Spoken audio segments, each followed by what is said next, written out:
So I'd like to welcome to the stage our incredible YouTubes. We have Slopes Games Room. We have the Top Hat Gaming Man. We have the legend that is Kim Justice. We have the heckler that is Nostalgia Nerd. And we have the amazing Octavius as well. So welcome them all. Thank you so much for joining us, guys. So I think I'll start off with the most obvious questions, if that is okay.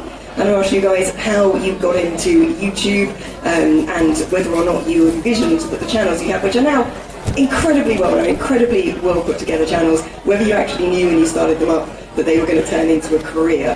So I'm going to start, and you can pick on you in order. So I'm going to pick on Slopes to start with. Somebody pass the man a microphone. Hello. Yes, I started a channel because I was watching so many other channels similar on YouTube, all the obvious ones, your Larrys, your all of the angry video game nerds, all that sort of stuff over in the States. And I started going down a path of being really interested in weird gaming facts. Angry Video Game started that one off with his Quest Road series, Sword Quest series, sorry. You know, I didn't know nothing about that, and that fascinated me, which brought me down a path of people like Lazy Game Reviews, all these other people, like the Gaming Historian, all these sort of people, and I wanted to do my UK side of things, because people kept doing the same subjects over and over and over again, so I wanted to talk about things like the Roland games and all of these home computer things that people aren't talking about. And if the Americans are really interested in taking the piss out of really bad games, they need to be coming over to the UK and trying some of the home computer stuff that we've got, because that is horrendously bad in some cases. So I just felt like I wanted to do my own take on that sort of thing, and yeah, I mean, 5 years later, here I am. So, Top Hat Gaming Man, did you expect this was going to become a career? Because you've just recently gone full-time. Yes, to be honest, I am the Top Hat Gaming Man, aka the most evil man on YouTube, Big Daddy Top Hat, or, more informally to all of you, you can just call me Daddy, if you prefer. We could, you don't have to, that is definitely... But you can, the option is there. Yeah, I'm just going to let that hang awkwardly in the air. In an earlier stage of my life, about 15 years ago now, I began working as a professional wrestler. I did the job for a whole decade, 10 years solid, wrestling up and down this great land. And when I say great land, I do mean the great country itself, not Margate, of course. But in fact, this venue here holds a place close to my heart, as I used to wrestle in the Winter Gardens 2 or 3 times a year. Beautiful venue. Not quite sure about the people. I fear more wrestling matches may be unofficially about to occur after this panel based on that comment. It's very possible, yes. So I got started around about 2012. I got started on YouTube, and basically I was doing uni at the time, and I needed a way to practice my video production skills, because that's what I was doing. And I thought, well, I really like games. I've been playing them for a very long time, and I like talking about games. And I wanted to talk about games that I really enjoyed, because it seemed like all the time back in 2012 it was all about kind of angry video game nerds, or people ripping off angry video game nerds saying, oh, this game's terrible. Only talking about bad games, only talking about American stuff for Nintendo. So I started like talking about more things that are more commonly here, like Sega or Spectrum or Amiga, and it kind of gradually went from there, went from just talking about these silly games with an incredibly sexy accent. Nostalgia Nerd, how did you start up your YouTube channel? How did you come up with the name as well? I was just quite bored, really. Honesty, I like it. Yeah, well, it's because around 2013-14 I was working at home running a website and SEO business, and it was just so painfully boring. So I started watching YouTube to kind of, spend some time doing something else, and I thought, well, this is nice, these people have got some nice things, I should buy some of that. So I bought a load of stuff, and I thought, well, this is crap, my house is filled with rubbish, I need to do something with it, and I thought I would just make videos about it, and that's how it began. As for the name, that's generally because I used to do SEO, and Nostalgia Nerd is a good keyword term for nostalgia. Who's that YouTuber? Nostalgia Critic, that's the one. That little guy, Nostalgia Critic, and Angry Video Game Nerd. And if you combine the two, you get Nostalgia Nerd, which is an amazingly clever name. Octavius. How did you start up your YouTube channel, and did you expect it to explode to the level it has? I'm always the last person in the line when I ask this question, and I really feel bad because my story is very depressing. I was in the corporate world for 7 years. I was an SEO consultant, and I burned out basically and had a massive meltdown. And I had to stay at home on sick leave for about 3 months, and I decided I needed to do something with my time before I completely lost my mind. So I put on cat ears, as you would. Basically, I created this character of Octavia. She's the exact opposite of me, and by pretending to be her, I was able to put myself in front of a camera and start a YouTube channel, which is something I wanted to do for, 10 years maybe, but I've never had that confidence to do it, and I obviously still don't have it, but when I pretend to be this character, it made me feel like I was kind of bulletproof, because people could come for her, they weren't coming for me. And then it just, I don't know what it was. I have no idea why I'm sitting here in front of all of you, honestly. I mean, I really don't know what it is about my channel that people enjoy so much, but it is wonderful to be here, obviously. I think it's because your videos are incredibly informative and incredibly good fun. And we very much enjoy the low quality green screen. It makes it Low quality? How dare you? How dare you? It's an intentional retro feel, is it not? So I'm just going to throw some random questions at you about your channel stuff. Then I'm going to jump out to the audience and let them do all the questions. I say, start thinking of questions you would like to ask these guys. I'll be out with you guys in a minute. But I'm going to say, what is your favourite video of all the videos you've done? One of the ones I'm most proud of is my Kick Scammers Bob's Game video. I don't know if anyone out there has seen that. It's a story of a guy that wanted to create a Nintendo DS game. It's a true story. Wanted to create a Nintendo DS game, and Nintendo wouldn't give him the rights to do it, and he ended up making this crazy story. And I don't want to ruin the twist, but he ended up basically locking himself in a room and wouldn't let himself out until Nintendo answered his calls to be able to do it. This is all a true thing. He vlogs the whole thing. It was a really, really twisted story, and it's one of those ones that's so unreal that how have more people not talked about it, It took a lot of research to get it done, going through so many different pages on the Wayback Machine just to find a slightly different part of the website that might work on that day and whatever else. But when I pieced it all together, really, really proud of that. And another thing I love about YouTube videos is, of course, people highlighting rare consoles, which is one of the things you do, top hat. Yes, that's one of the things I do indeed. What do you think is your favourite one that you have highlighted, or the most unusual console you've highlighted in your videos? That's difficult to say. I quite like the Mega Duck. It's got one of the best names of any console ever. I did a video on Street Fighter 3 about 6 months ago about why people never played it. Hands up in the audience if you played Street Fighter 2 when it came out. Okay, keep your hands up if you played Street Fighter 3 in 1997 when it came out. There's like 3 people. Yeah, good. So, how many people we got here? What do you think? More than 3. Yeah, more than 3. So my point's true. Most people didn't play Street Fighter 3 when it came out. The video proved popular.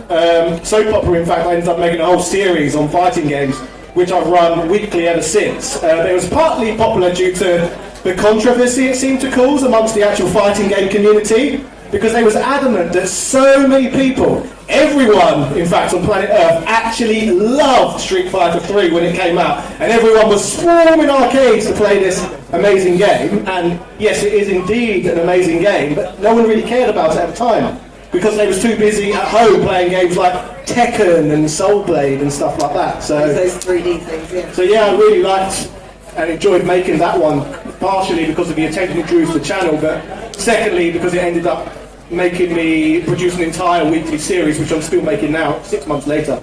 Kim, you put an incredible amount of research into your videos. What's the one that you're most proud of? Of all of them, I did a 4-part series on, most people probably know, Peter Molyneux. Peter Molyneux, especially back when I was growing up, was someone whose games I adored, loved, and so all the ball games, Syndicate, Theme Park, Populous, and you can kind of go for this. There's classics of the UK scene, but his story is kind of one of being economical with the truth, I think, is perhaps what some people would say. Not necessarily flat out lying, just often making crazy exaggerations. and eventually kind of the story, I called it the rise and fall of Peter Molyneux because eventually it ends with the game Godus, which was a Kickstarter game that went quite spectacularly on and really made Molyneux a bit of a pariah for a couple of years. I'm not sure if he's ever like fully recovered from that. So that was kind of the sad story, but it was kind of a story, it was a documentary that not only was I had to do like the research, like lots of research now, but also it had a strong narrative pull, which is what I like to do with the documentary, because I like to tell a story with them, however long that ends up taking. Because usually my videos are quite long, much like this answer. So telling the story of Peter Molyneux certainly allowed me to do that big narrative drive. I mean, the one I enjoyed making the most was the one which required the least effort. So, possibly Is that because of that reason? I mean, the best video I made was one of my first videos, mainly because it made me the most money, but also because it required no effort whatsoever. Like when I was younger, I was quite odd, as I am now, and I had I used to make like packages, what they call time capsules that you bury, but I put it in the attic. And so when I started my channel, I found a time capsule in my parents' attic, and I opened it on camera, and all that was inside was one of those anatomical body parts, you know, one of those women that you put together out of a model. And you thought this needed to be preserved for What prosperity when you the were hell I was thinking at the time, but I stuffed it in this package and I wrote on it, do not open until the year 2000. Was this actually a time capsule or just something you were hiding from your parents? My parents bought it for me, so... Was this actually the charity shop box that got mislabeled as a time capsule? No. And some incredible retro things and diaries of your youth got handed to Oxfam? I can only think, but at one point I thought, sod it, I'm going to open that time capsule now. Took out the contents and just shoved this body in that I didn't want and stuffed it in the attic. But that's the video which has got the most views on my channel, and so I'm most proud of. That's a lovely life lesson there for anyone wanting to start a YouTube channel. Put stuff you don't want in a box and open it 20 years later, and apparently that is the key to success of the videos you've been making. I mean, I think of your ones, I like the ones with the rats and cat ones. Those ones speak to me. Co-hosted by rats. Yeah, I've got 9 rats, alright, let's just put it out there. I have 9 pet rats. So far. No, that's it. No more rats. I've heard this before. No more. Yeah, I quite enjoy my rats and tats videos because people seem to really enjoy seeing the rats, especially the really fat one. Yeah, they get really into the games, you know, you see them. Well, no, actually, what you don't see is me pulling them away from chewing the cables of something very expensive. Yeah. Which they have done numerous times. By the way, you know Missile Command 3D on the Jaguar you were given? It's been very badly nibbled. And it's quite a good console, we'll just start that argument right now. No, we're not starting that right now, we're really going to go there. We filmed an entire video once, the footage of which was lost, which was just me and Octavius, where she tried to argue the barcode battler, a game with no graphics, just some numbers, where you scan barcodes of cereal packets in and nothing really happens. Was better than the Atari Jaguar. I think we can put this to rest now. Atari Jaguar, anyone fans here? Make some noise. We'll put your hands up. Barcode battler. It's basically you, mate. It is just me, yeah. It is. I'm just sat on an island on a barcode battler surrounded by rats. Sorry, what was the question? We ended up talking about other things. We talked about rats and we talked about barcode battlers and Jaguars, so I'm quite happy. And I'm going to use that to ask all of you guys what your favourite console is, or what your favourite console was growing up. My favourite console was the Mega Drive. I'm a hardcore Sega kid. When I started on the Amstrad CPC. Yay! Yeah, love me some Amstrad. Cheers for the Amstrad. I had a lot of fun with the Amstrad and all that sort of stuff. And I remember seeing an NES. I played on a Master System very briefly at a cousin that you never visit. One day I went round there, she had a Master System. And then you visit them some more, yeah. Yeah, oh, this is pretty good. And then I was so brainwashed by my own mum. Every time something else was shown, it's not as good as the Amstrad though, is it, Daniel? I'm like, no, mum. But, you know, and then all of a sudden she started to change her attitude. What was your mum Alan Sugar in disguise? She'd bought shares in Amstrad or something. Well, I remember like there was this Bangham's Records in Cranbrook. They sometimes sold electronics, and they had a Mega Drive in the window. And I was like, I look at it, but I didn't want my mum to think I thought it was cool because I was all about the Amstrad. And one day she said, "That looks good, doesn't it?" And I'm like, "Yeah, it does. Oh, my lads will like this one." And then I started piecing it just together because it was about October, November that time. I'm like, "Am I going to be getting one of these for Christmas?" Best Christmas ever. Like, Mr. Top Hat Gaming Man, what was the console that got you into gaming? What is your favourite one? Well, everyone I was at school with, in primary school at the time, had Mega Drives at home. Yeah. So I would go around their houses, get to play Sonic the Hedgehog, so I bought myself a Super Nintendo. Had to be different, didn't it? Had to be different. Yeah, I bought myself a Super Nintendo, it was just better, wasn't it, Daniel? It was so much. Who prefers Super Nintendo? Yay! Who prefers the Mega Drive? Yay! Blast processing. Who prefers the Jaguar? Just me then. Kim, what was the console that got you into gaming? It wasn't so much a console, it was a computer. When I was very young, very young, I got a Spectrum. One of the old later Amstrad ones, plus 2A, ZX Spectrum. I was quite a young age, and it was such a glorious time because it was still a time when you could go to the corner shop and you could get old games, budget games for like £3. So it was a pretty good way of getting in because I kind of had about 1989, and I had 1990ish, and I had so many classic games to choose from. So I spent all my time pretty much the first thing I can remember is playing games like Death Chase or something like the Ocean games, RoboCop, Batman, one of Octavius's favourite games, Manic Miner, Jet Set Willy, and all sorts of stuff like that. So that was what kind of really got me into gaming. This sort of thing that means that I've been gaming for kind of as long as I've been alive, almost, really, which is kind of sad, maybe. But then No, that's the correct way to do it. I think many people here. The gaming convention. it would be sad anywhere else except this room. No, here it makes you basically the coolest person in the room. Nostalgia Ned, what was the console that got you into gaming? What was your favourite one, and why is it the Jaguar? That's good. So, based on what we said, I don't know, but since I was born, I was in a house with computers because my dad was a computer programmer. So there was always a Spectrum around the house for as long as I can remember. So I never had an active choice to be a gamer. It was just a kind of thrust upon me. Are you actually a robot? Well, I don't know. You'd have to ask my parents. I mean, it's possible, but. That's worrying. So my first experience was with a Spectrum, and that's what I grew up with, and so that's what got me into gaming. But I didn't make an active choice to get my own console until I got a Master System in 1990, I think. So that's the console I consider to be my favourite, and which I made my own, even though I've got massive love for the Spectrum.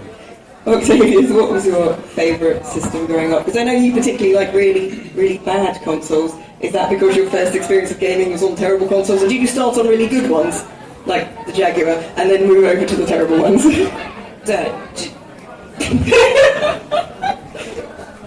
No, I never had a Jaguar, thank God, otherwise I probably wouldn't be a gamer today. So, seriously, Atari needs to get the memo. A controller is not a phone. What if you also want to make phone calls? You can't make a phone call on an Atari Jaguar! The more buttons you have, the better it is. It's like a PC. In the defence of the Jaguar controller, if you were playing Alien vs Predator or Doom, having the entire weapon select on that board is very useful. Right, we're not here to discuss how bad the Jaguar is. The first console I had was actually, I was about 7 years old. My dad and my mum had they hadn't just split up, but it was like official. It had been for a few years, but they did the whole sit-down talk, oh, we still love you, all this kind of stuff. And me and my brother were like, what? But in any case, there was this one day where I was at my dad's place, and I can't remember why. I was having a strop. I was having a marge. And I was sort of stomping about the house. And he took me to Toys R Us, and we looked at all of these games, and loads of Tiger games, you know how bad they were, so many of them, just complete rubbish. And I didn't really want any of them. And he was like, oh, fine. So we went back home. And then I started stomping around a bit, and I specifically remember he was in the kitchen having a cup of coffee, and I just come stomping in and just sit down at the worktop. And Peter's thinking, well, you do this now. But no, I did that when I was about 7. And he said, look, do you want something that plays lots of games? And I was like, yes. So we went back to Toys R Us. He got me a Game Boy. He got me a Game Boy DNG, which was one of the Play It Loud series. It was a see-through case. Crime's nodding in the audience because I learned that it's called a Game Boy DNG from him. It could have been the R-Zone, yeah. Things would have gone very differently, although your YouTube videos would have been quite similar still. Well, no, because I've never been able to see through the eye that the Tiger R-Zone goes over unless it's upside down. That, I think, improves the experience of the Tiger R-Zone. No, it doesn't, because then you're playing it upside down and you look like a fool. I just meant because you wouldn't be able to see it. That's it. Yeah. The Tiger R-Zone is a very, very strange system. If you haven't seen Octavia's video on it, definitely do. It's a thing that should never have existed, basically. I want to jump out into the audience. If people can start raising their hands if they would like to ask these guys some questions. We've already got one hand up. So, to increase your subscriber base or to attract certain more viewers to your channel, what's the silliest things you've ever done? In a video that you can't see anymore, I was in the shower once with a towel over my lower half as a piss take of those old Spice hats with Terry Crews in them. Silliness does happen. We're British after all.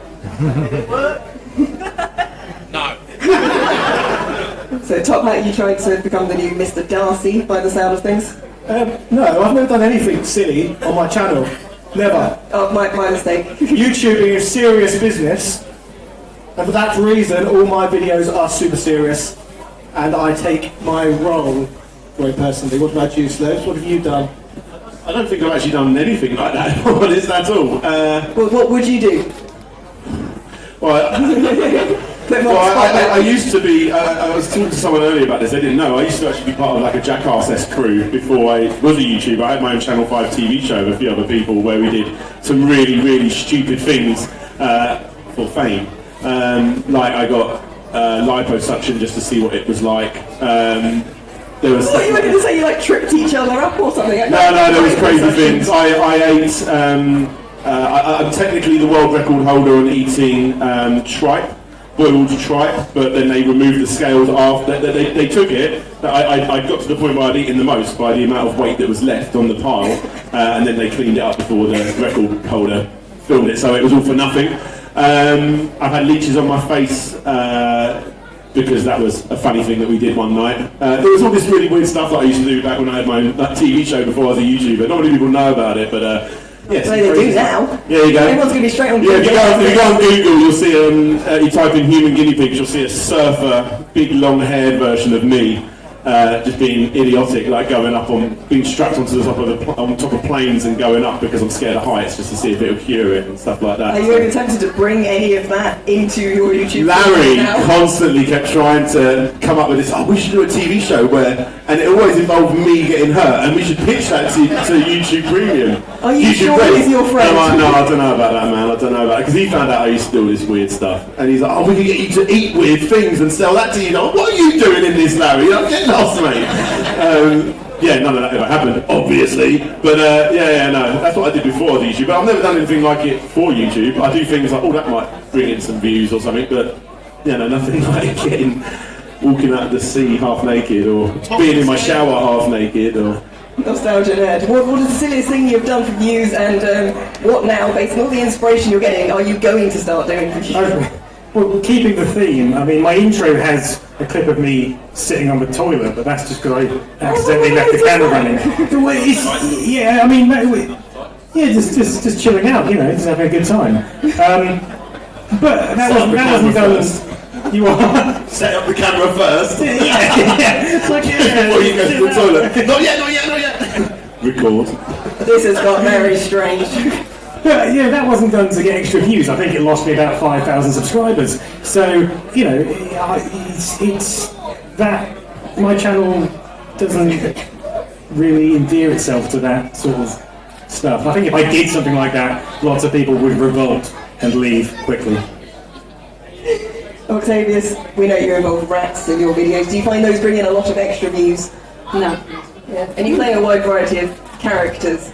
in your videos as well. Yeah, I have done. Yeah, I don't do that so much anymore because it's exhausting. It really is difficult.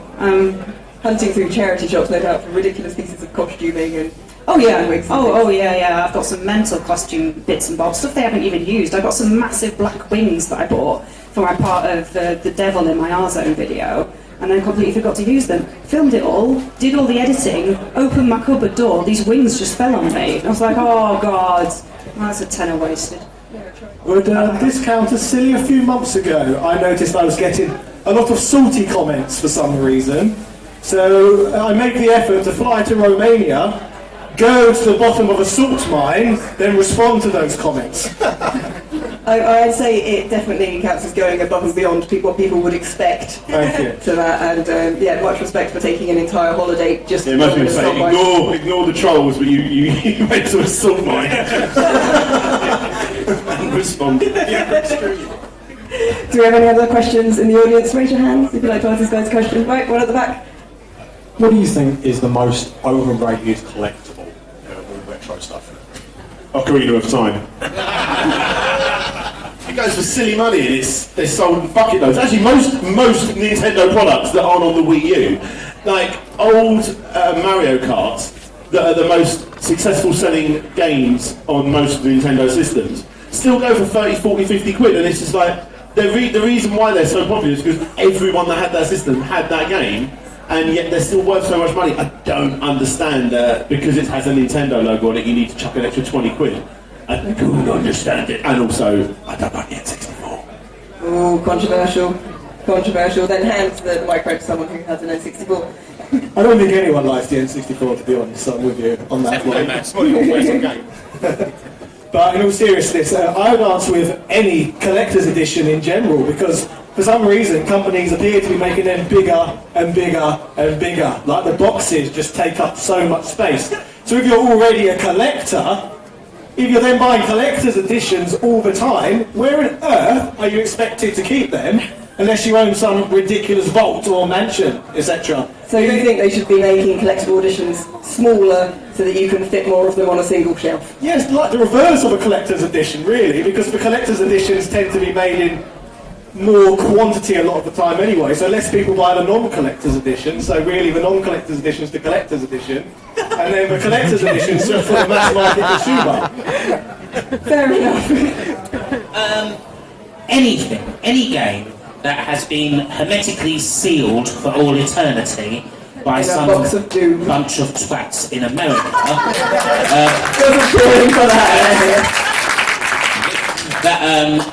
is suddenly, is because it's being said, it's like, oh, here's my copy of, I don't know, Mike Dick, freaking Power Football for the Genesis. But because obviously no one ever played it because it's crap, it's rated like VGA 90 plus, which means you can sell it on eBay for £15,000. Yeah, or you can go on AliExpress and buy those boxes for about 50p each. Probably.